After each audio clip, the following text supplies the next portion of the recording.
continuation of Ebertfest.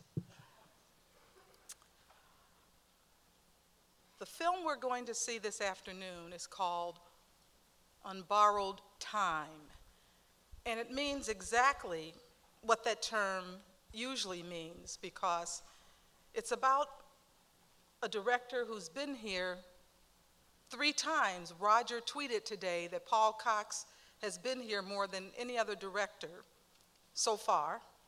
Maybe we'll have a contest like Saturday Night Live between Alec Baldwin and I forget who else, and Steve Martin.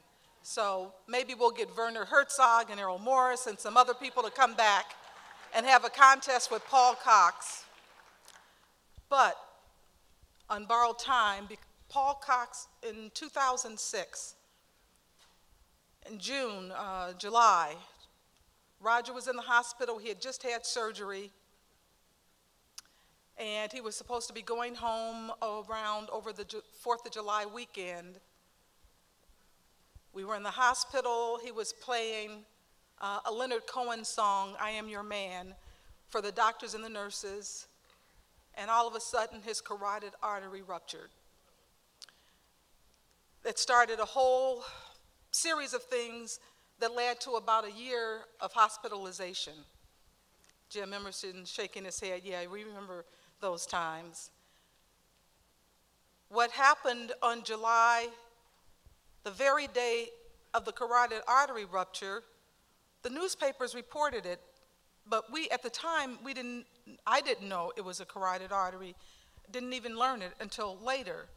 But that same day, I got an email from Paul Cox saying, I had a disturbing dream. I was at my farmhouse in France, had a very disturbing dream about Roger.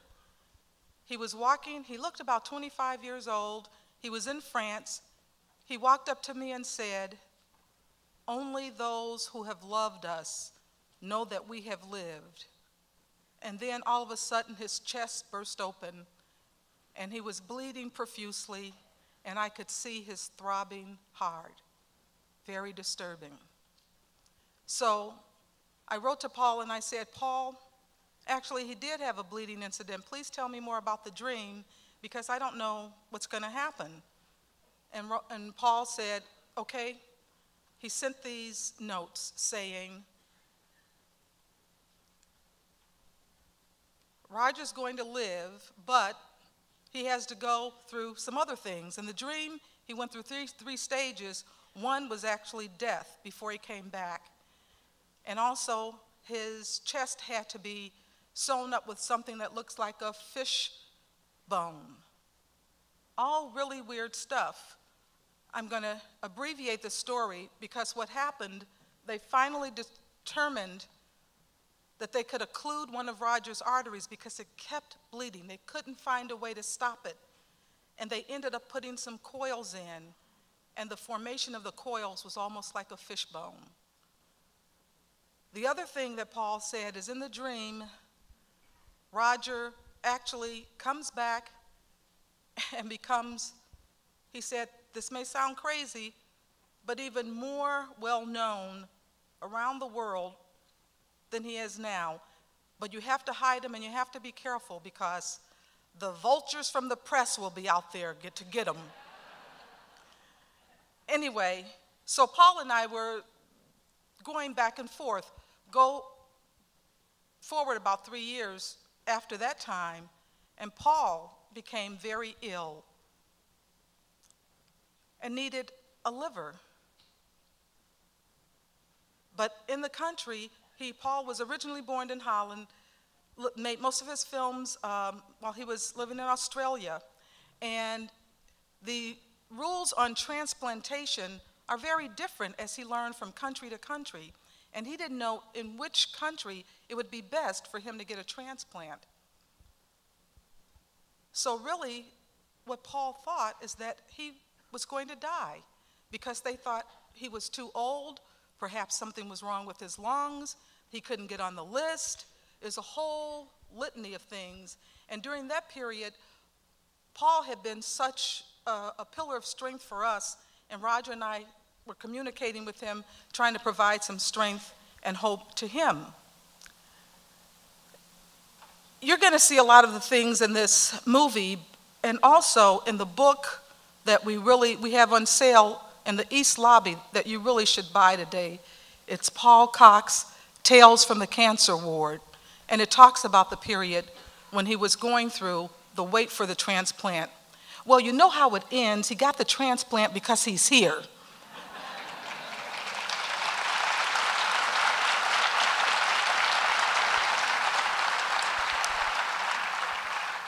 And the thing that I noticed that people consistently advised him to do, even when he was told he had 3 months to live, think about the next movie you're going to make. And Paul said he actually did. He started thinking about what movie he would make. And so the one thing about the story that also is,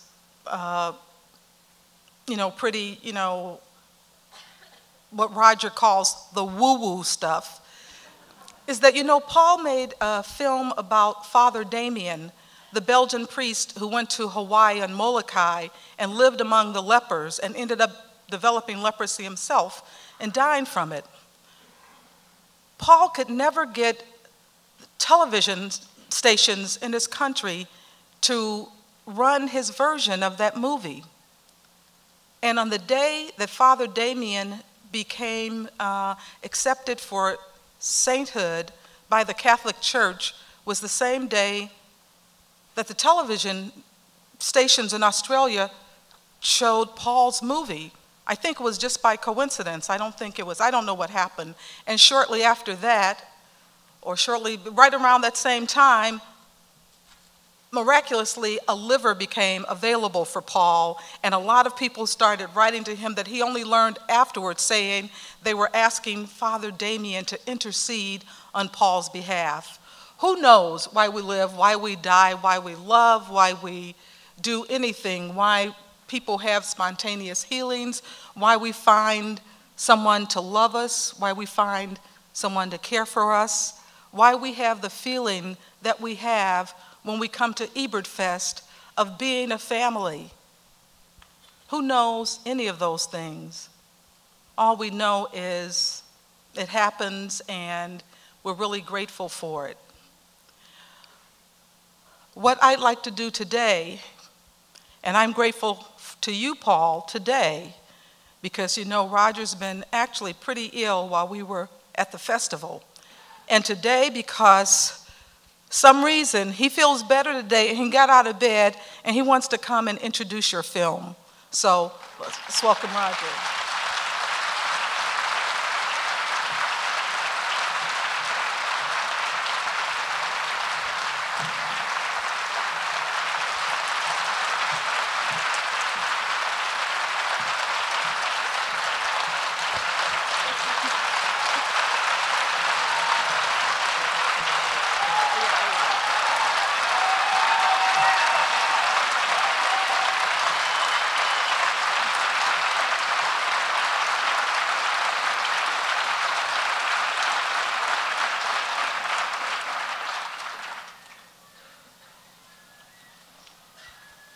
The first film by Paul Cox I saw was Man of Flowers at the Chicago Film Festival.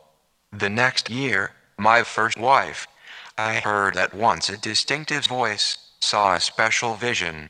Those films radiate a tenderness and sympathy toward the characters. They are deeply interested in their people. Paul Cox has never in his life followed a formula, and his characters are stark originals. He operates outside genres, conventions, archetypes, and established cinematic patterns. He begins fresh.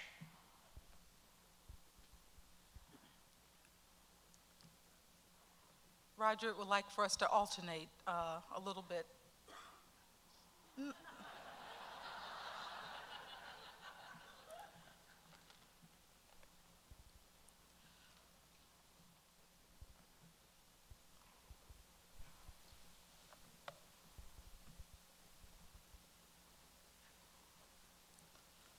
For me, his best film is A Woman's Tale, which, along with Man of Flowers and Innocence, I have invited over the years to Ebertfest. The film is an act of astonishing empathy. He begins with an old and lonely woman who discovers she is dying of cancer, and he doesn't for a second condescend to her or make her pitiable. He celebrates her. He finds from the great actress Sheila Florence the performance of a lifetime, the performance springing from a lifetime, and the performance bringing closure to a career. For Paul told me that both he and Sheila knew she herself was dying of cancer as he filmed it. She had died by the time she was named the year's best actress by the Australian Film Institute. Few filmmakers would have been capable of making most of Paul's films. Few of the usual channels of financing and distribution would have supported it. Paul Cox seems to exist oblivious to such realities. Oh, he knows about them. He has been making films for 40 years, but there is not the slightest hint that he has made other than the films he had in mind.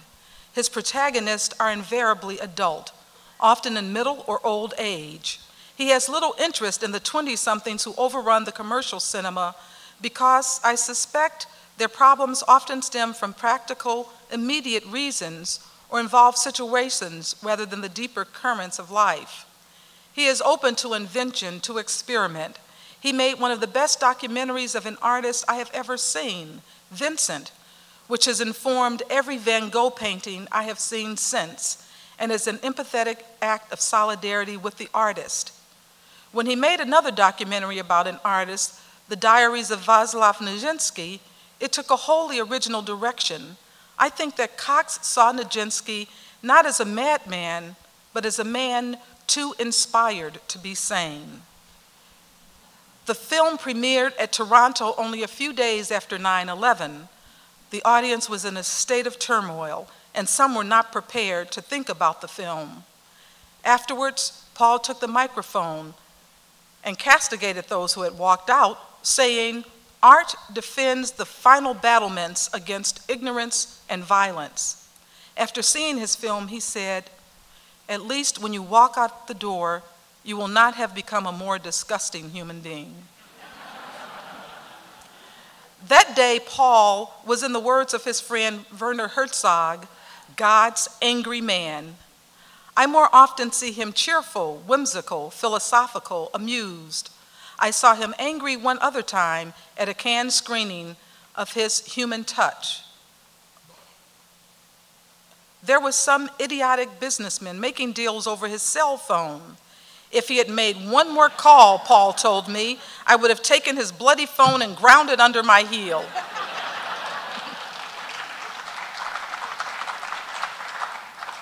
Yes, but there was that other time too, when I was seated next to him at the Calcutta Film Festival during the screening of his Molokai, his evocation of the saintliness of Father Damien. The door of the projection booth at the back of the theater was open, and we could see the projectionist playing cards. The film was incorrectly framed, and parts of it fell outside the boundaries of the screen. After a real change, remarkably, the film appeared upside down. I didn't know that was possible, Paul marveled, possibly suggesting that even though it was his film, at least from the catastrophe, he had learned something new. Paul Cox is a great filmmaker, a great artist, and most of all, a great soul.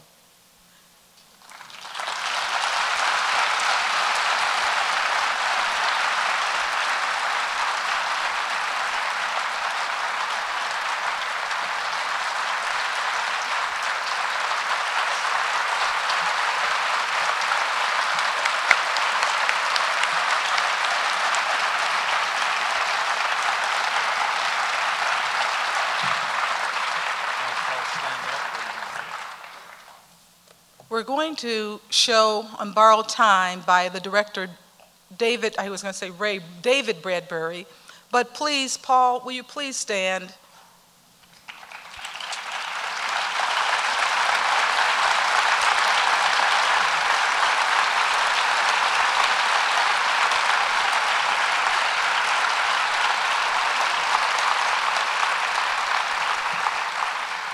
And then Paul will join us on stage for a Q&A afterwards. Thank you.